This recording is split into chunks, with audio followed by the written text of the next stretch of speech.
Greetings everybody, and welcome to part 6 of my video series on the Gundam franchise and the works of Yoshiki Tomino, in which I will analyze Space Runaway Ideon and the film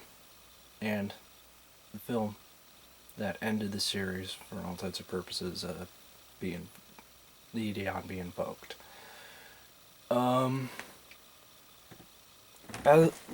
As this video will involve looking at the series' various themes, important character moments, and aspects that might have influenced a few directors that you might have heard of. There's going to be, suffice to say, there's going to be spoilers in this video, and quite a few of them. But because, surprisingly enough, I actually have quite a bit to talk about here. First off, there are many rumors surrounding Tomino's works and Tomino himself that turn out not to be true. One of them that is, however, is that Hideaki Anno was in fact profoundly inspired by Space Runaway Ideon, and it wasn't just on a superficial level, mind you. True, the structure of a television series followed by a compilation film followed by a film that served as a more complete ending for all intents and purposes was shared by Hideaki Anno in his work Neon Genesis Evangelion. But there's also some very prominent thematic elements that also appear within Space Runaway Ideon, and and as I mentioned before, I'm pretty sure the fact that the character of Kasha is basically an Asuka Langley Soryu 1.0, as I mentioned in my review, was no coincidence, and that Hideaki Anno probably took more than a few cues from that particular character when creating Asuka, in addition to referring to a myriad of his psychological textbooks, I'm sure, primarily the DSM-4.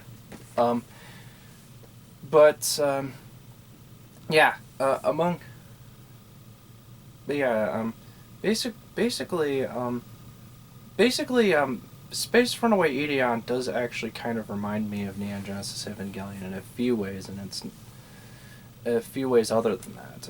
One, both works can be said to have rather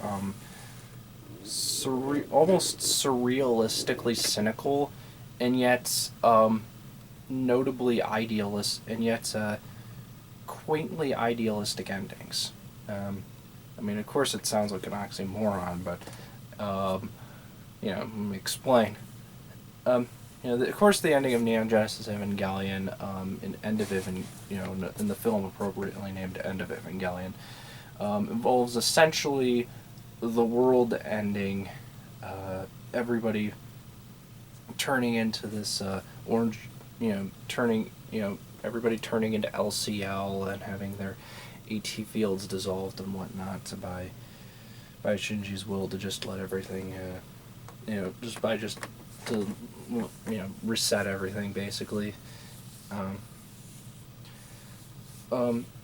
And as a result of it, as a result of experiencing this, however, Shinji improves as a person and recognizes the value of living in the world that he once knew, the world he was familiar with. And Space Runaway Ideon,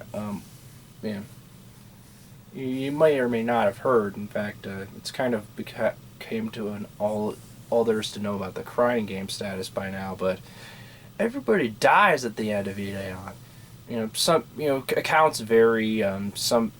Many people say that the entire universe gets destroyed. Some people concede that perhaps it was just that, and a few surrounding that galaxy and a few surrounding galaxies. But one thing's for certain: all the characters involved in the series, Buff Clan, or Solo Ship, or Earth Desian, Major or Minor, they all die at the end in an explosion caused by the Buff Clan leader impetuously destroying the Ideon. But as a result, it is insinuated that not everybody dies. But no matter how you go, it is insinuated that the two children that are protected by the Ide, which are Lada's son, I think. Oh fuck, I forgot the baby's name. Well, I know they named Kerala's baby. She was impregnated by Bess, and that's a very that's a very very important scene. In fact, toward the end of the series, when it's revealed that Kerala was actually impregnated by Bess, which essentially proved that humanity and the Buff Clan could, in fact, coexist, and were essentially very similar. The Buff Clan were essentially humans, and I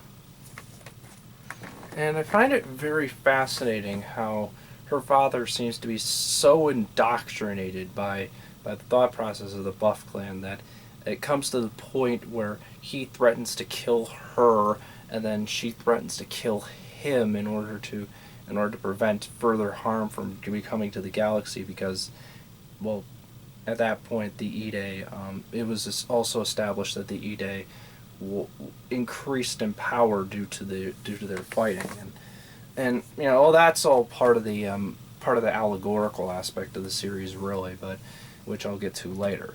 But I forgot where I was going with this. Oh, right. It was hinted that that Lada's child and Carola's unborn fetus, which they called Messiah, as a reference to the mythical saviors and whatnot. It's part of the reason why the Buff Clan invaded. Basically, it was because of this legend of the Ide, and part of it, it was basically kind of a Hero with a Thousand Faces tale, but with a very dark twist. The hero doesn't win but with a very dark twist that isn't actually revealed until close to the end of the series. The hero doesn't actually win at the end. Suffice it to say, come to think of it, I said that there was really no reason to see a contact. Basically, that's the only bit of information that you would have missed if you hadn't seen it. There's not really that much change, but they do reveal a stipulation about the story of the Ide that's told at the beginning. In this television series, there's no it's always hinted whenever the story is recounted that the hero won and he and the princess lived happily ever after, whereas in a contact, it's clarified that he never won against the monster and that the Ide destroyed them both, which is actually a far more interesting and a far more appropriate rendition of the story. Given that, I said before that it shared some Space Runaway Ideon shared some thematic similarities with Mobile Suit Gundam. One of them is that conflict only brings destruction and disorientation to humanity's to pretty much anything that humanity could essentially benefit from. War only really brings about destruction, and any benefits that people want to try and see from it, are mostly cases of just the victors writing history. As I mentioned before, the fact that the Ide is actually strengthened by the fighting between the crew of the solo ship, the Buff Clan, and eventually the people of Earth. Though the people of Earth kind of ally themselves in some pretty interesting episodes with the Buff Clan in a few cases, like on one of the colony planets that was ravaged by the Buff Clan's sublight missiles, which are basically which are basically like these as their name suggests, they're weapons that travel just under the speed of light that basically make nuclear bombs look like firecrackers.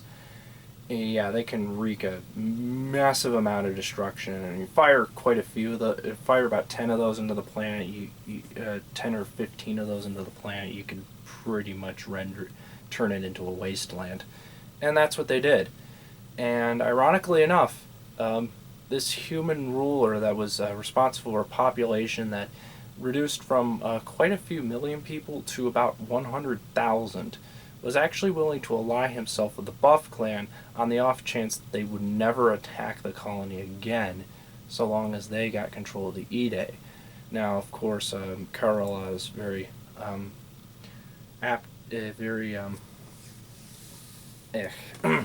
kind enough to provide us with the information early in the series that if the Buff Clan were to get a hold of the E-Day, that they would essentially use it to control the entire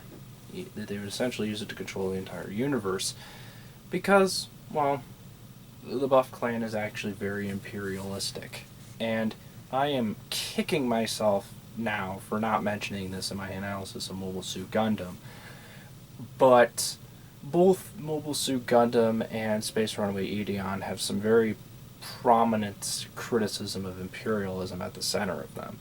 Basically, the Buff Clan, you'd have to understand Japanese history in order to fully appreciate it. But the Buff Clan is essentially a highly exaggerated version of Japanese government during the height of its tyranny.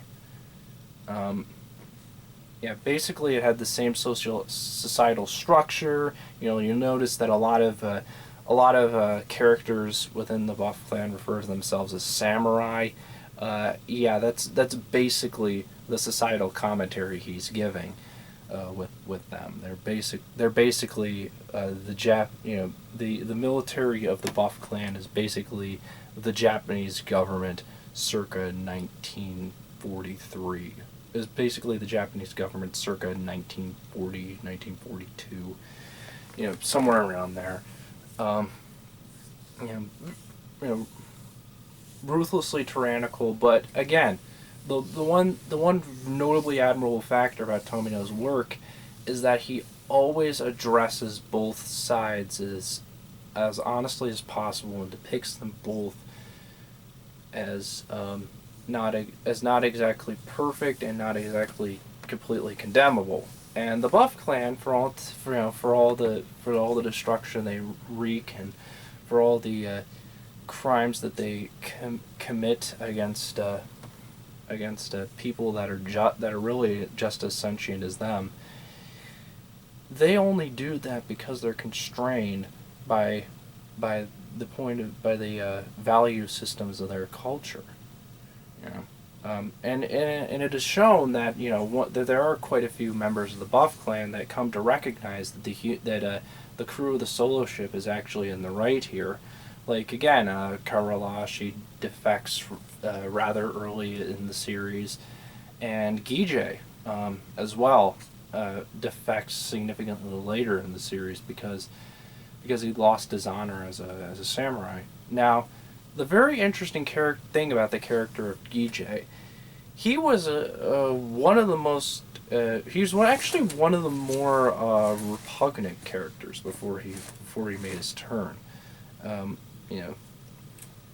He was not I mean, maybe repugnant isn't the correct word, but he was responsible for the deaths of a significantly high number of humans.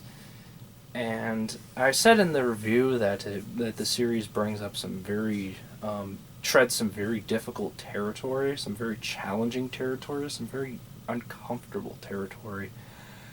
This is a very brilliant example. Gijay Zaral's heel turn is actually a very brilliant example of it. Probably one of the most thought-provoking I've seen in an anime. Um, After killing hundreds of thousands of people, Gijay, upon losing his honor and finally looking at his culture from the inside out, well, from the outside in, rather, he sees the flaws of the way he previously lived, and he sees the rampant disregard for human life that he himself subscribes to, and he feels genuinely remorseful, and he decides to join this solo ship crew. Now, suffice to say, this being a Tomio work, he still depicts it rather realistically. Almost everybody is immediately reticent about it. Just about not, there's just about nobody on the ship that's initially willing to accept him, and for very good reason. But, he demonstrates that, he demonstrates very vividly that he is genuinely remorseful for what he has done. And he demonstrates this in a very and he demonstrates this in quite a few scenes. Like one scene in which he sheds some tears. This a little bit more it's a little bit more significant in Japanese culture when a man sheds tears in front of other people. And the fact that Gijay was willing to do that in front of pretty much the whole crew of the solo ship demonstrates that that at least if he was if he wasn't remorseful, he was very good at faking it. But then there was one scene later on that reassured the solo crew, and by that token, almost everybody in the audience, that he had in fact defected from the Buff Clan. And it's a pretty awesome scene, actually. During one of these assaults, Gijay goes up to one of the stronger mechs that the Buff Clan uses to try and destroy the solo ship, and pretends like he's going to go back to the Buff Clan, and that he's actually fooling the crew of the solo ship all along. And basically, the people that are piloting the mech initially have some trepidation, but they're convinced by him. And as you might suspect, at that moment, it was at that moment he substantiated that it was in fact a gambit to get him and the Ideon in position to finish. He is in the Ideon at this point, and he was pretending like he was actually handing it over to the crew of that vessel. But he was doing that to get the Ideon close enough to immediately destroy it, and kind of reminds me of like the first episode of Soul Eater. Mind you, that's the only episode of Soul Eater I've actually watched, but I found that scene particularly memorable in its own way, and I find this scene, which was done at least 20 years earlier, memorable in that respect as well. Because for all intents and purposes, it is a very significant moment of character development as well. And basically, again, it's a remarkable demonstration of Tomio's skills as a writer, for one thing, and it's also a demonstration of how daring Tomio is or was, maybe, as a writer as well, to ask such a difficult question like, can a person that was responsible for the deaths of thousands upon thousands of people actually redeem himself? Can he actually be forgiven for all intents and purposes? You know, can we accept when somebody like that actually sees the error of his ways? Should we? Um, and I and he gives he gives an answer that is actually rather satisfying. Under certain circumstances, people can be excused for the ill that they caused in the past. Now, all right. Hideaki Anno's own Neon Justice Evangelion, there's also plenty of allegorical aspects to this series as well. Basically, as I said before, Tomino had some criticism of imperialism, but if what Tomino has to say about his shows like Mobile Suit Gundam and whatnot is to be believed, imperialism is basically a stand-in for pretty much any notably outdated thought system. As he said in one of the interviews that he was part of once, he basically said that the primary theme of Gundam is that adults are the enemy, which is how he summarized the basic notion of these outdated systems of thoughts that ultimately led to these to conflict between humans. And this is actually communicated rather brilliantly through the allegory in this series. Now, the Ide eventually, it is, for all intents and purposes, this enigmatic entity that the humans don't know much about throughout the entire series, and by the end, it's actually revealed that the Ide actually has a remarkably coherent inner logic. Basically, the Ide wants to preserve itself and anything that can preserve it, and it empathizes the most highly with beings that have a pure instinct for self-defense. And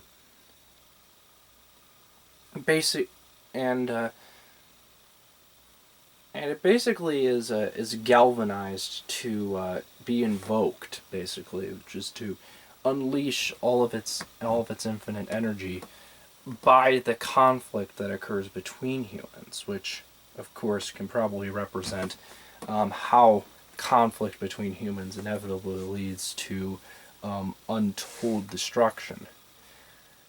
But the beings that it is most eager to protect are young children, like babies, basically. That's pretty much its priority when it comes to defending things. Again, it defends Lotta's child, whose name is Lou. Yeah, that's his name. Lou. Piper Lou. That was the name of her child. Damn, should have remembered that. So yeah, Piper Lou and Carola's fetus, which they call Messiah, are basically the Ide's priority. And I'm pretty sure that the message is that the allegory of that is actually pretty apparent, that the new generation could, have the potential to bring about bring about these new ideas that could change humanity for the better, and could be willing to to try and discard the old ideas, or at least call them out, because as Ideon admits by the end, the only really way to truly eliminate these old ideas is to kill everybody that has them. Yep, and that's kind of what I meant when I said the show's both remarkably cynical and remarkably optimistic at the same time. Um, Basically, yeah, the new generation can bring about some very positive change, but if it ever wants to truly eliminate the root of human conflict, humanity, you know, humanity itself could only truly learn the error of its ways if it was to completely destroy itself, though individual humans can see the futility of it and hopefully attempt to minimize it.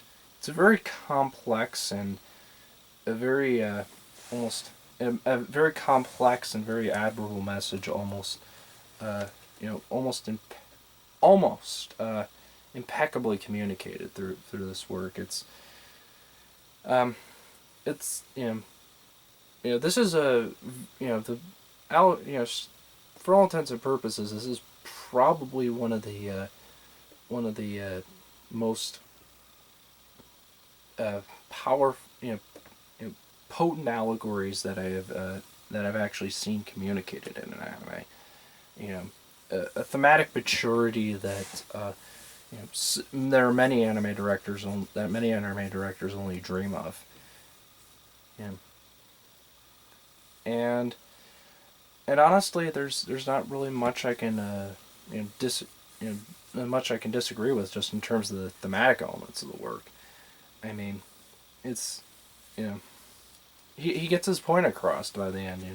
It's very neat. He manages to maintain a neat point of moderation without taking without compromising the real without compromising any of the honesty of his themes to just go too far off in either direction. And I think it is.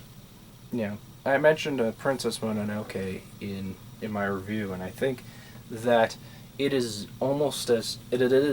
just as triumphant in terms of its thematic details and characterization, just because it is able to render this complex this complex philosophical standpoint in a way that is completely believable within the context of the story. And I think that is just about one of the most successful elements of Ideon. And despite the fact that there's just about